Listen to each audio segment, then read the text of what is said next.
레위기 27장 16절에서 34절입니다. 만일 어떤 사람이 자기 기업된 밭 얼마를 성별하여 여호와께 드리려 하면 마지기수대로 내가 값을 정하되 보리 한 호멜지기에는 은 50세겔로 계산할지며 만일 그가 그 밭을 희년부터 성별하여 드렸으면 그 값을 내가 정한 대로 할 것이요 만일 그 밭을 희년 후에 성별하여 드렸으면 제사장이 다음 희년까지 남은 연수를 따라 그 값을 계산하고 정한 값에서 그 값에 상당하게 감할 것이며 만일 밭을 성별하여 드린 자가 그것을 물으려면 내가 값을 정한 돈에 그 5분의 1을 더할지니 그리하면 그것이 자기 소유가 될 것이요 만일 그가 밭을 무르지 아니하려거나 타인에게 팔았으면 다시는 무르지 못하고 희년이 되어서 그 밭이 돌아오게 될 때에는 여호와께 바친 성물이 되어 영령이 드린 땅과 같이 제사장의 기업이 될 것이며 만일 사람에게 샀고 자기 기업이 아닌 밭을 여호와께 성별하여 드렸으면 너는 값을 정하고 제사장은 그를 위하여 희년까지 계산하고 그는 내가 값을 정한 돈을 그날에 여호와께 드려 성물로 삼을지며 그가 판 밭은 희년에 그 판 사람 곧 그 땅의 원주인에게로 되돌아갈지니라. 또 내가 정한 모든 값은 성소의 세겔로 하되 20게라를 한 세겔로 할지니라. 오직 가축 중에 처음 난 것은 여호와께 드릴 첫 것이라. 소나 양은 여호와의 것이니 무엇이든지 그것으로는 성별하여 드리지 못할 것이며 만일 부정한 짐승이면 내가 정한 값에 그 5분의 1을 더하여 물을 것이요 만일 무르지 아니하려면 내가 정한 값대로 팔지니라. 어떤 사람이 자기 소유 중에서 오직 여호와께 온전히 바친 모든 것은 사람이든지 가축이든지 기업에 바치든지 팔지도 못하고 무르지도 못하나니 바친 것은 다 여호와께 지극히 거룩함이며 온전히 바쳐진 그 사람은 다시 무르지 못하나니 반드시 죽일지니라. 그리고 그 땅의 10분의 1 곧 그 땅의 곡식이나 나무의 열매는 그 10분의 1을 여호와의 것이니 여호와의 성물이라. 또 만일 어떤 사람이 그 11조를 물으려면 그것에 5분의 1을 더할 것이요 모든 소나 양의 11조는 목자의 지팡이 아래로 통과하는 것에 10번째 것마다 여호와의 성물이 되리라. 그 우열을 가리거나 바꾸거나 하지 말라. 바꾸면 둘 다 거룩하리니 무르지 못하리라. 같이요. 이것은 여호와께서 시내산에서 이스라엘 자손을 위하여 모세에게 명령하신 계명이니라. 아멘. 레위기 마지막 본문이지요. 어제에 이어서 성별하여 드린, 특별히 하나님 앞에 구별하여 바치겠다고 서원했던 그러한 것들 중에서 이제 밭에 대한 이야기입니다. 밭은 좀 복잡합니다. 왜냐하면 상황들이 좀 복잡하기 때문에 그렇죠. 우선 자신의 밭, 조상들로부터 물려받았던 자신의 기업이 있을 것이고 또 다른 사람에게서 돈 주고 산 밭이 있겠죠. 이렇게 둘로 구분해야 돼요. 자신의 기업인 밭을 서원하여 바칠 때, 그리고 남의 밭을 사서 서원하여 바칠 때. 남의 밭을 사면 어떻게 되겠어요? 희년에서 우리가 배웠잖아요. 남의 밭을 산다고 말할 때 이 사는 것은 소유권을 사는 것이 아니라고, 그 밭의 이용권만 사는 것이어서 희년이 되면 원주인에게 돌려줘야 하잖아요. 그런데 남의 밭을 사가지고 그냥 하나님 앞에 성별하여 바칠 수는 있어요.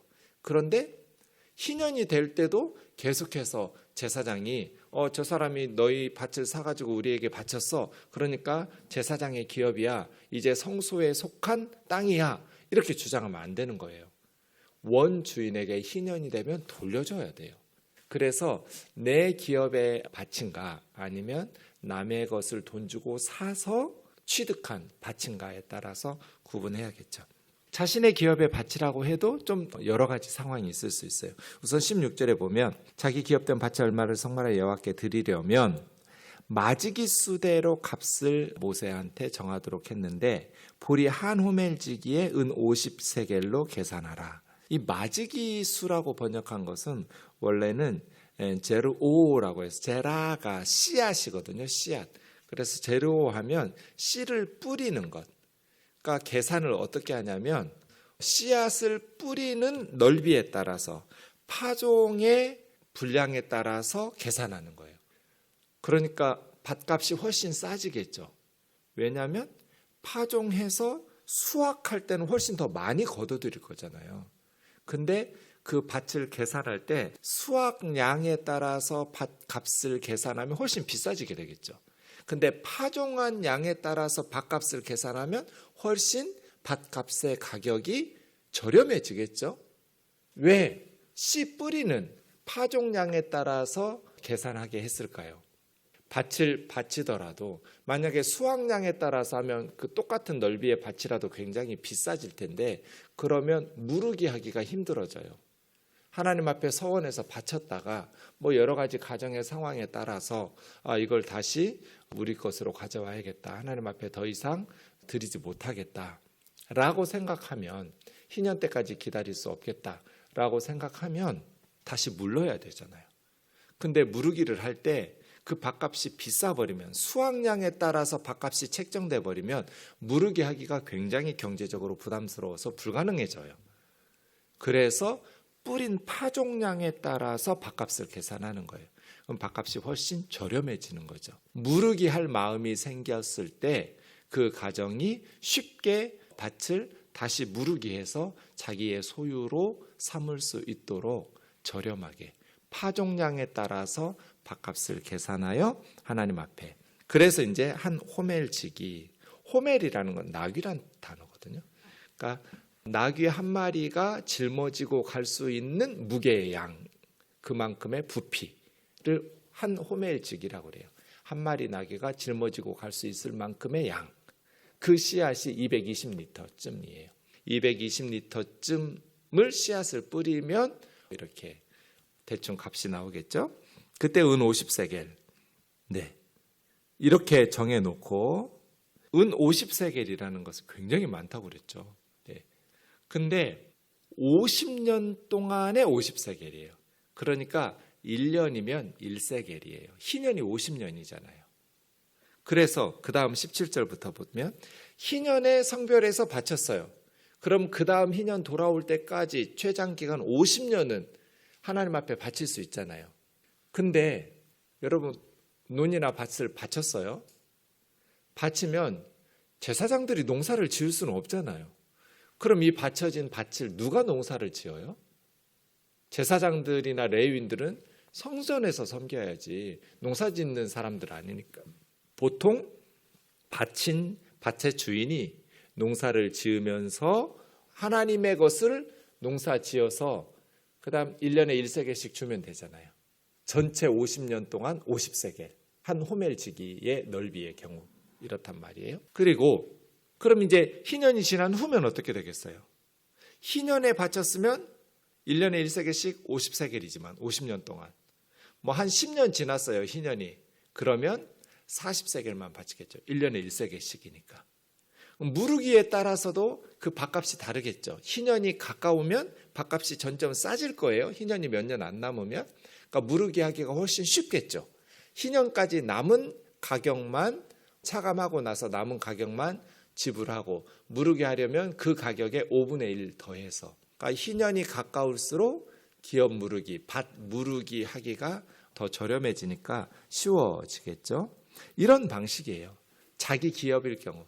나 하나님 앞에 너무 감사해. 우리 집은 하나님 앞에 1년에 1세겔씩 바쳐도 돼. 사실은 이거 전체를 하나님의 것이라고 나는 하나님의 농사 지을 거야. 다 하나님 앞에 바쳤어요. 그리고 내가 농사 지으면서 1년에 1세겔씩 성소에 마치 밭 주인에게 소장료 주듯이 성소가 이제 주인이잖아요. 하나님께 바쳤으니까. 그래서 제사장들인 성소 소유의 밭을 내가 농사 지으면서 1세겔씩 바치고 나머지는 내가 가족이 먹고 살 수 있고 이런 식으로 하나님 앞에 바칠 수 있는 것이죠. 밭. 근데 19절 보세요. 밭을 성별하여 드린 자가 그것을 물으려면 원래 이제 다시 주인의 소유로 찾아오려면 되돌아가게 하려면 5분의 1을 더하면 돼요. 그러면 바쳤던 밭도 자기 소유가 되어서 이제 매년 1세겔씩 바치지 않아도 되는 것이죠. 네. 그러니까 희년이 되었다고 해서도요. 그냥 돌아가진 않아요. 희년이 되었으면 바쳤으면 이거는 내 소유가 아니에요. 성소의 소유, 하나님의 소유예요.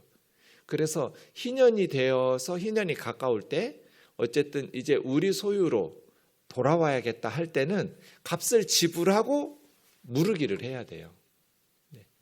그러니까 희년이 됐다고 해서 내 밭이라고 해서 자동적으로 돌아오는 건 남의 밭을 사서 바쳤을 때 원주인에게로 돌아가는 그 밭은 희년 되면 자동적으로 원주인에게 돌아갈 거고요. 내가 바친 기업이면 희년이 되었어도 값을 지불하고 다시 사와야 되는 거예요.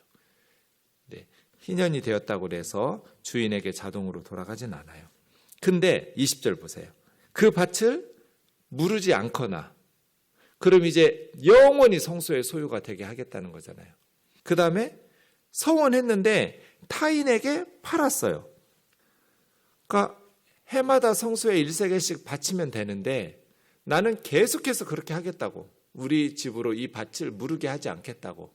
희년이 되었어도 뭐 계속해서 자손 대대로 매년 한 호멜지기의 넓이에 1세겔씩 성소에 바치면서 우리 살겠다고 하면 이제 영원히 성소의 소유가 되겠죠. 무르지 않으면. 그러니까 밭 주인이라고 해서 희년이 됐다고 해서 자동으로 돌아가진 않아요. 주인에게. 무르기 해야 돼요. 값을 지불하고. 근데 값을 지불하면서 무르기를 안 해요? 그러면 영원히 이제 성소의 소유예요. 그 다음 그렇게 하나님 앞에 바쳤는데 내가 농사 지으니까 내 것처럼 그냥 사용해요. 1세겔씩만 바치면 돼요. 근데 하나님 앞에 서원해서 바친 밭을 다른 사람에게 팔았어요. 이건 있을 수 없는 거죠. 사실은 하나님 앞에 바쳐놓고 다른 사람에게 돈 받고 팔면 안 되잖아요. 그럴 경우에 이제는 징벌적으로 다른 사람에게 팔았다라는 것, 또 희년이 되어서 무르게 하지 않았다라는 것은 자기의 소유로 되찾아갈 마음이 없다는 뜻이니까 영원히 성소의 소유로 만들어요. 그러니까 하나님 앞에 바친 것을 마치 자기 것인 것처럼 다른 사람에게 팔면 안 되는 거죠.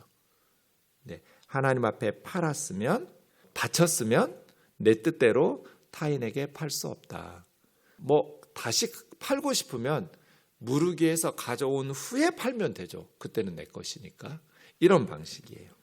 네, 좀 복잡한 것 같지만 굉장히 합리적이에요.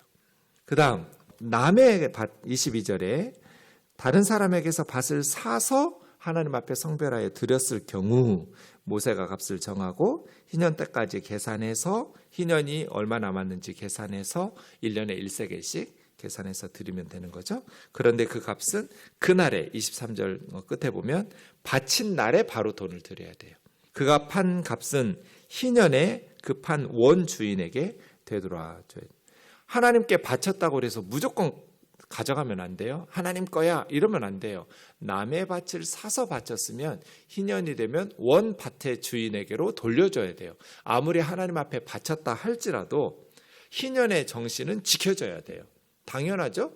내가 어려워서 생활이 가정 형편이 어려워서 다른 사람에게 우리 밭을 팔았는데 그 사람이 사가지고 성소에 바쳤어요. 서원에서. 그럼 희년이 되어서 하나님께 바쳤으니까 이제부터는 하나님 거야. 이래버리면 안 되는 거죠. 네, 다시 희년이 되면 원주인에게로. 하나님께 바쳤다고 해서 성소의 제사장들이 무조건 희년이 지나서도 우리 거라고 소유권을 주장하면서 취할 수 없다. 희년은 지켜져야 된다. 이죠. 모든 것에 성소의 세겔로 이게 1세겔이 11.4g 정도였는데 20게라니까 1게라는 0.57g쯤 되겠네요. 네. 명예욕이나 사도행전에 보면 초대교회 아나니아와 삽비라가 그랬죠. 자기 밭을 팔아가지고 어떤 교회로부터 성도들로부터 인정받고 칭찬받고자 하는 그 명예욕, 체면 뭐 이런 것들 때문에 아나니아와 삽비라처럼 그렇게 일부를 숨기고 전부 바쳤습니다. 이런 식으로 위선적인 바리새적인 신앙생활 하다가 죽임을 당한 부부가 있었던 서원이라는 거 이럴 위험성이 있었겠죠. 아, 믿음이 좋아. 와, 저분 진짜 역시 장로님다워. 역시 권사님다워. 이런 식으로 체면이나 명예욕 때문에 아나니아와 삽비라처럼 서원하면서 하나님 앞에서 또 공동체 앞에서 믿음 있는 것처럼 그렇게 자랑하면서 바치지 마라. 오른손이 하는 거 왼손이 모르게 하라는 정신은 헌금할 때도 그런 의미에서 헌금묵도 하나씩 다 읽어주는 거 예배 시간에 저는 레위기법의 위반이라고 봐요. 그냥 하나님만 보시면 되지. 네. 그리고 우면동 교회 목사는 누가 얼마 헌금하는지 본 적이 없어요. 지금도 안 봐요. 전 여러분이 얼마 헌금하는지 안 하는지 몰라요. 제가 이 말 했더니 어느 선배 목사님이 어떻게 그렇게 목회를 하냐고. 우리 교회 성도님들은 저 지방에서 목회하는 분인데 뭐 이렇게 헌금하고 뭐 특별히 이렇게 하면 꼭 고맙다고 안 해주면 삐진다고. 목사가 감사합니다. 아이고, 귀하게 교회를 위해서 헌신해 주셔서 이렇게 문자라도 인사라도 꼭 해야 된다고. 그런데 저는 헌금 봉투를 안 보니까 그런 인사를 한 번도 해본 적이 없잖아요. 그렇죠?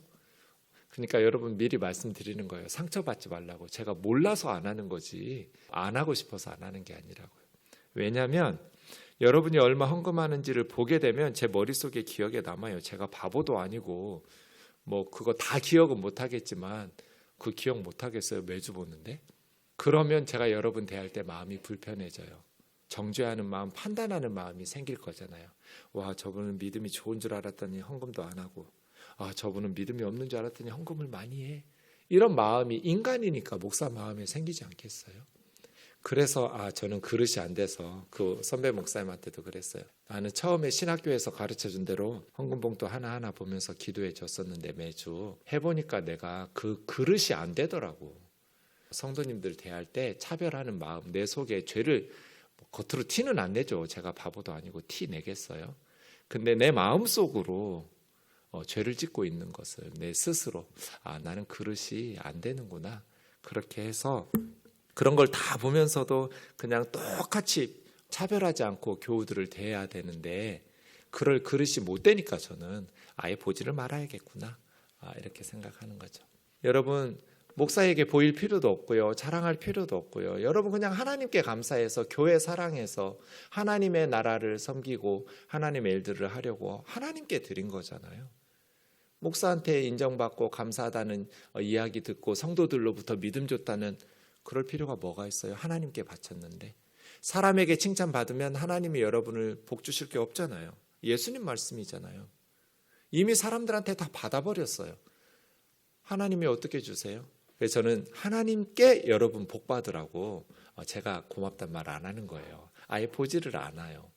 그렇게 서원이라는 것이 참 좋은 뜻인데 자칫 공동체 안에서는 이게 명예욕이나 사람들로부터 칭찬받고 제사장들로부터 인정받고 싶은 욕구, 인간이니까 다 연약함이 있잖아요. 남들도 막 하는데 나는 장로인데 권사인데 목회자인데 이런 마음들이 있잖아요. 그래서 사람들의 시선을, 공동체의 시선을, 영적인 지도자의 칭찬을 이렇게 염두하면서 하나님 앞에 드리는 건 온전하지 못하죠.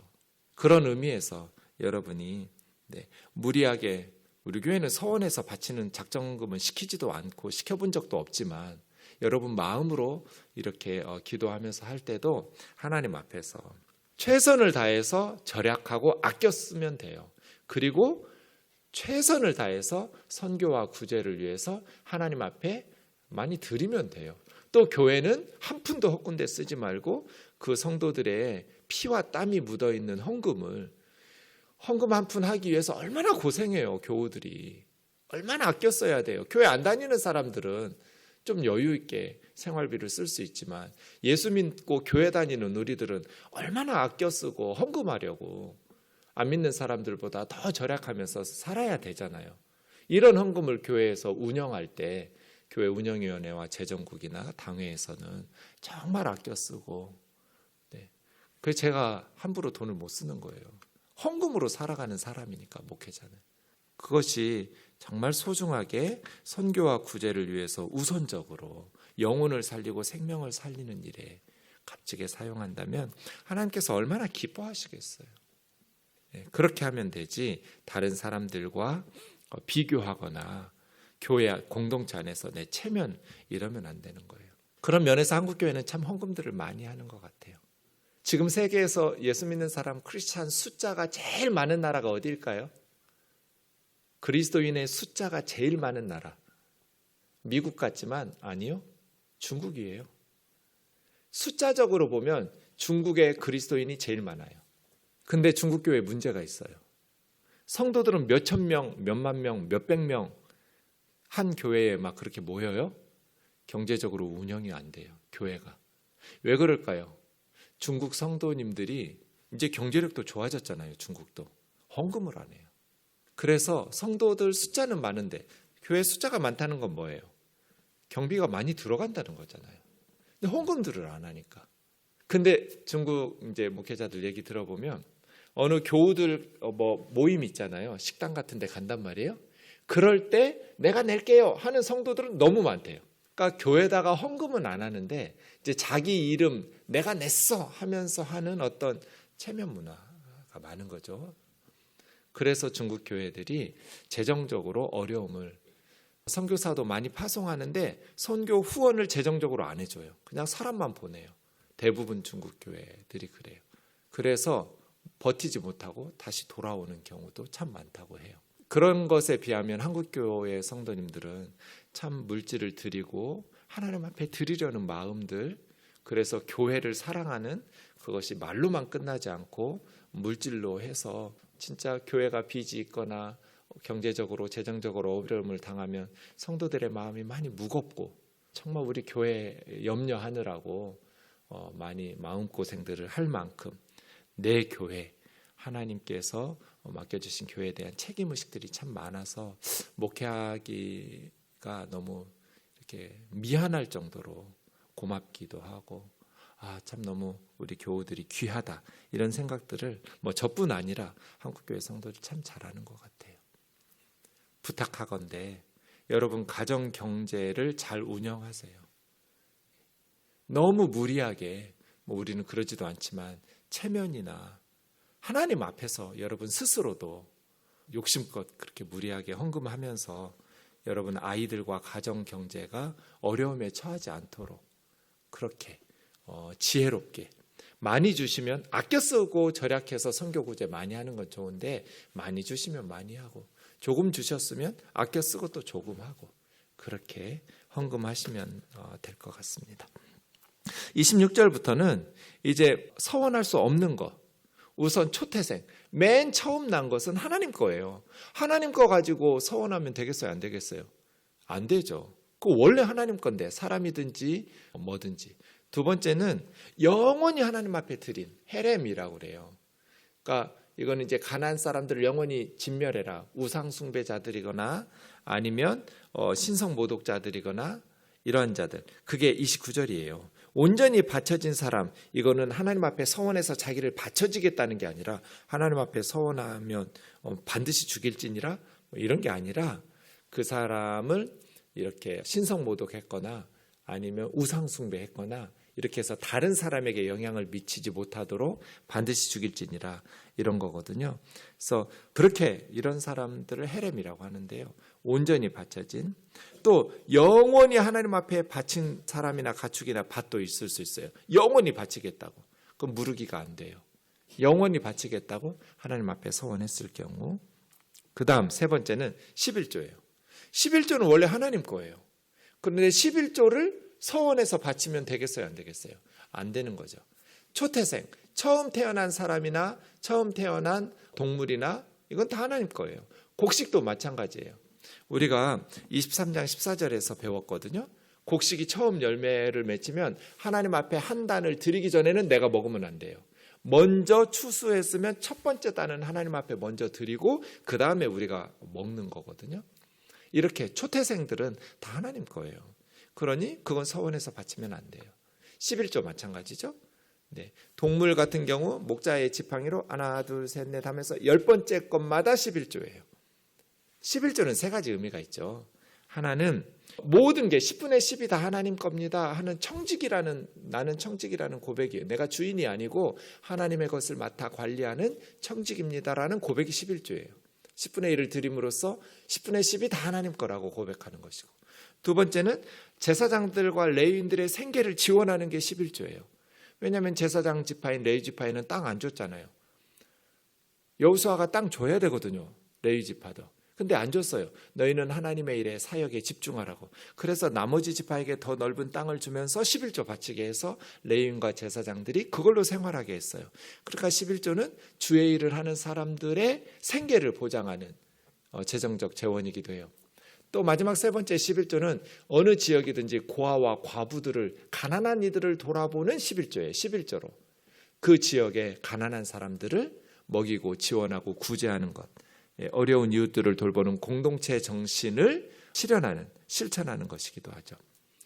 청지기라고 고백하는 것, 그리고 사역자들의 경제적인 필요를 공급하는 것, 그리고 그 지역의 가난한 사람들, 고아와 과부들을 돌아봄으로써 공동체적 정신을 실현하는 것. 이렇게 11조를 드리라고 한 게 정신인데, 이런 정신은 다 잊어버리고 바리새인들처럼 막 11조를 위한 11조 바치기 이런 식으로 하는 것은 옳지 못한 것이죠.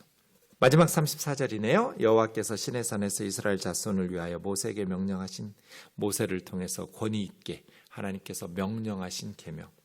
말씀드린 것처럼 레위기는 하나님의 꿈이에요. 하나님이 꿈꾸신 세상, 내 백성들은 이렇게 살았으면 좋겠다 라고 명령하여 주신 계명. 너희는 애굽 사람들처럼 살지 마라. 가나안 사람들을 본받지도 마라. 너희는 내 백성이니까 내 백성답게 살아라. 어떻게? 레위기처럼. 기도하겠습니다. 사랑하는 하나님 아버지, 하나님 앞에 드리는 기쁨 정말 행복합니다. 우리 우면동 교우들이 하나님 앞에 드리는 기쁨이 충만하게 경험되어질 수 있게 하여 주옵소서. 또 하나님께 드릴 때 하나님께서 부어주시는 그러한 채우심의 은혜도 누리게 하여 주시옵소서. 그러나 사람들에게 보이려고 어떤 체면이나 명예욕 때문에 무리하게 감정적으로 성급하게 서원하여 바치거나 뒷감당 못할 그런 어려움에 빠질까 두렵습니다. 또 그렇게 서원했다 할지라도 융통성 있게 제사장들을 통해서 조정하기도 하고 다시 무르기도 가능하도록 수확량이 아니라 파종량에 따라서 밭의 가격을 매기시는 하나님의 자비로우심을 봅니다. 존귀하신 하나님, 하나님의 말씀을 깨닫지 못하고 하나님을 아는 지식이 없어서 멸망하는 그러한 신앙생활 하지 말게 하시고, 수고하고 무거운 짐을 어깨에 메고 노예처럼 징승처럼 신앙생활 하지 말게 하시고, 주님의 멍에는 쉽고 가볍다고 말씀하셨사오니 성경을 바르게 해석하고 적용함으로써 기쁨과 감사함이 넘치는 신앙생활을 할 수 있도록 인도하여 주옵소서. 우리 우면동 교우들이 레위기에서 꿈꾸셨던 하나님의 말씀의 정신을 그대로 살려내고 구현해내는 말씀 공동체, 성령 공동체 될 수 있도록 인도하여 주옵소서. 예수님의 이름으로 기도하옵나이다. 아멘.